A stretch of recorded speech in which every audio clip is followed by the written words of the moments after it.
जो जमीन थी जंग की वो बिक गई जालसाजी के संग। मां बेटे का ऐसा खेल, वायुसेना की जमीन में कर दिया झोल।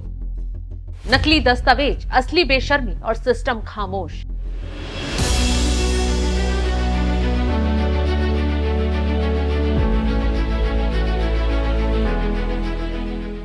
नमस्कार, आप देख रहे हैं एनएमएफ न्यूज में आपके साथ शबनम। लालच के कंधे पर सवार जालसाजी की बारूद ने देश को दहलाने का काम किया। निशान देश की सरहद के पास वायुसेना की वो जमीन थी जो दुश्मन के जहाजों की कब्रगाह रही थी। लेकिन देखिए ना, देश के ही गद्दारों ने दुश्मन को मात देने वाली इस जमीन का ही सौदा कर दिया। मरा हुआ आदमी जिंदा हो उठा और मां बेटे के करतूत ने भारत की एयरफोर्स की जमीन बेच डाली। आप हैरान होंगे, लेकिन ये सच्ची घटना है। पंजाब के फिरोजपुर से आई ऐसी रिपोर्ट जिसे सुनकर आपके रोंगटे खड़े हो जाएंगे। साल 1997, जगह फत्तूवाला गांव, जिला फिरोजपुर, पंजाब। पाकिस्तान बॉर्डर से सटी वो जमीन जिसे ब्रिटिश सरकार ने 1945 में अधिग्रहित किया था, जहां वर्ल्ड वॉर 2 के दौरान हवाई पट्टी बनी और जिसे भारतीय वायुसेना ने 1962, 1965 और 1971 की जंग में इस्तेमाल किया। देश की सुरक्षा से जुड़ी वो जमीन अचानक एक मां और बेटे ने बेच दी और यहीं से शुरू होती है एक ऐसी कहानी जिसमें जमीन भी बिक गई, जमीर भी खो गया और सिस्टम आंखें मूंद कर बैठा रहा। अब सुनिए असली प्लॉट, जो किसी थ्रिलर से कम नहीं है। 1997 में उषा अंसल और उसके बेटे नवीन चंद ने दावा किया ये जमीन उनकी है और फिर उसे बेच डाला। लेकिन जिस नाम से बिक्री की गई थी वो था मदन मोहन लाल। 1991 में ही मर चुके थे, यानी एक मरा हुआ इंसान 6 साल बाद कागजों पर साइन कर रहा था। यानी कब्र से उठे सौदे की ये नई मिसाल थी। दस्तखत मुर्दे के और फायदा दलाल की चाल थी। फर्जी दस्तावेज तैयार हुए, रिकॉर्ड से छेड़छाड़ भी की गई और जमीन की मिल्कियत अचानक बदल गई। और चौंकाने वाली बात तो देखिए ये है, सैन्य विभाग ने कभी भी ये जमीन ट्रांसफर ही नहीं की थी। लेकिन सवाल ये है कि ये सब हुआ कैसे, कौन उनकी साजिश में शामिल था? जवाब छिपा है राजस्व अधिकारियों की चुप्पी में, क्योंकि इस घोटाले में राजस्व अधिकारियों की भूमिका भी संदिग्ध पाई गई है। कहते हैं ना, जुर्म तभी पनपता है जब निगरानी करने वाला भी हिस्सा बन जाए।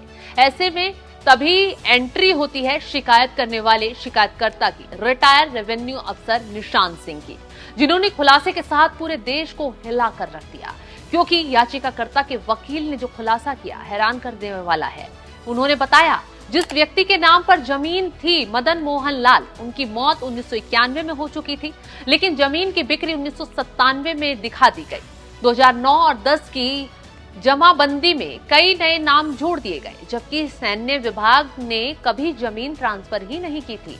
यानी कि 2021 में उन्होंने आवाज उठाई, लेकिन ना जिला प्रशासन ने सुना, ना कोई जांच बैठी। यहां तक कि हलवारा एयरफोर्स स्टेशन के कमांडेंट ने भी फिरोजपुर के डीसी को चिट्ठी भेजी, लेकिन जवाब क्या था? साइलेंस। फिर क्या यहीं से दोषियों की तबाही और बेनकाब करने का एक रास्ता खुल गया। जमीन बेचकर जमीन का सौदा करने वालों की आखिर में बात पहुंची हाईकोर्ट, पंजाब हाईकोर्ट, और उम्मीद जगी कि अब पूरे मामले में दूध का दूध, पानी का पानी हो जाएगा। और हुआ भी कुछ ऐसा ही। जस्टिस हरजीत सिंह ने तुरंत इस मामले को देखा, सुना और फिर फटकार लगाई और छूटते ही कहा, ये सिर्फ लापरवाही नहीं, ये राष्ट्रीय सुरक्षा के साथ खिलवाड़ है। कोर्ट ने पंजाब विजिलेंस ब्यूरो को तुरंत जांच का आदेश दे दिया और यहीं से आरोपी मां बेटे के गुनाहों की उल्टी गिनती शुरू हो गई।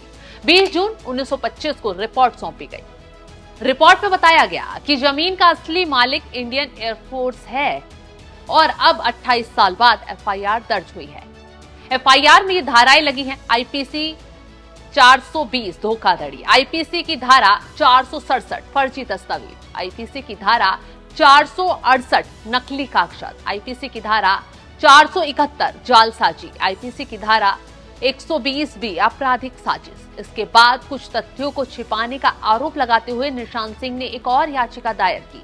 इस बीच मामले की छानबीन के बाद जिला प्रशासन ने उस जमीन को रक्षा मंत्रालय को बहाल कर दिया और इस तरह मां बेटे की करतूत उजागर हुई। जालसाजी करने वाले हत्थे चढ़ गए। ये फिल्म नहीं, भारत की सच्चाई है। सोचिए, जहां देश की वायुसेना सुरक्षा कवच बनाती है, वहीं सिस्टम के कुछ हिस्से उसी जमीन को बेचते हैं। 28 साल बाद सामने आया ये सच हमें याद दिलाता है कि कैसे देशद्रोह सिर्फ सीमा पार से नहीं होता है, कभी कभी वो दस्तावेजों में भी छिपा होता है। फिलहाल जो खबर हमने आपके साथ साझा की है, जो जानकारी आपको दी है और कैसे जालसाजी कर मां बेटे ने चालाकी रची, उसको लेकर आप क्या राय रखते हैं? कमेंट बॉक्स में अपनी राय में जरूर बताएं।